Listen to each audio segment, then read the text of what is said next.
അപ്പം ഞാനിവിടെ വാദി ജബലിൽ എത്തിയിട്ടോ. ഇതിൻ്റെ ഒരു പ്രത്യേകത എന്ന് പറയുന്നതേ, ഇതിപ്പോൾ നമ്മൾ ന്യൂട്രൽ ഇട്ട് കഴിഞ്ഞാൽ വണ്ടി റിവേഴ്സ് പോകുന്നില്ലാണ്. ഇപ്പോൾ ചെറിയൊരു കയറ്റമാണ് എങ്കിൽ പോലും ഇതാണ് വാദി ജബൽ, അപ്പോൾ ജിന്നുമല എന്നൊക്കെ പറയുന്ന സ്ഥലം. എന്താണ് ഇതിൻ്റെ ഒരു സയൻറ്റിഫിക് ആയിട്ടുള്ള എന്താണെന്നുള്ളത് നമുക്കറിയില്ല. ഇവിടെ ഉള്ളത് പ്രത്യേകത എന്താണെന്നില്ല. എന്തായാലും ചുറ്റുപാടും മലകളാണ്. ഇതിൻ്റെ ഇപ്പോൾ നമ്മൾ ഈ പോകുന്ന ഒരു സ്ഥലം മാത്രമാണ് എന്താ പറയുക, ഒരു കണ്ടില്ലേ നിങ്ങൾ, ചുറ്റുപാട് മലകളാണ്. അപ്പോൾ അതുകൊണ്ടാണോ എന്താണെന്ന് അറിയില്ല. ഏതായാലും ഇവിടെ വണ്ടി നിർത്തി കഴിഞ്ഞാണ്ടല്ല സംഭവം, വണ്ടി റിവേഴ്സ് പോകും. നമ്മൾ ന്യൂട്രലിട്ട് കഴിഞ്ഞാൽ അതിൽ നല്ല സ്പീഡിൽ പോകും കേട്ടോ, ചെറിയ സ്പീഡൊന്നുമല്ല. പിന്നോട്ട് അത്രയും സ്പീഡിൽ വലിക്കും വണ്ടി.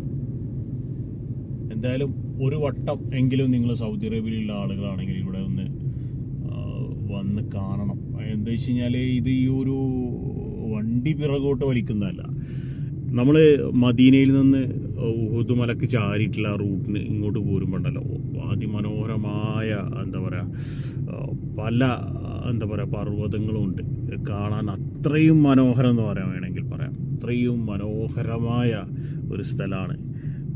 പിന്നെ ഈ പർവ്വതങ്ങൾ ഇതൊന്നും ഇഷ്ടപ്പെടാത്ത ആളുകൾക്ക് ഇങ്ങോട്ട് വരാതിരിക്കുന്നതല്ലേ. അവർ ചിലപ്പോൾ ചോദിക്കും എന്താണ് ഇവിടെ കാണാനല്ലേ, കുറച്ച് മലകളല്ല എന്നില്ലേ.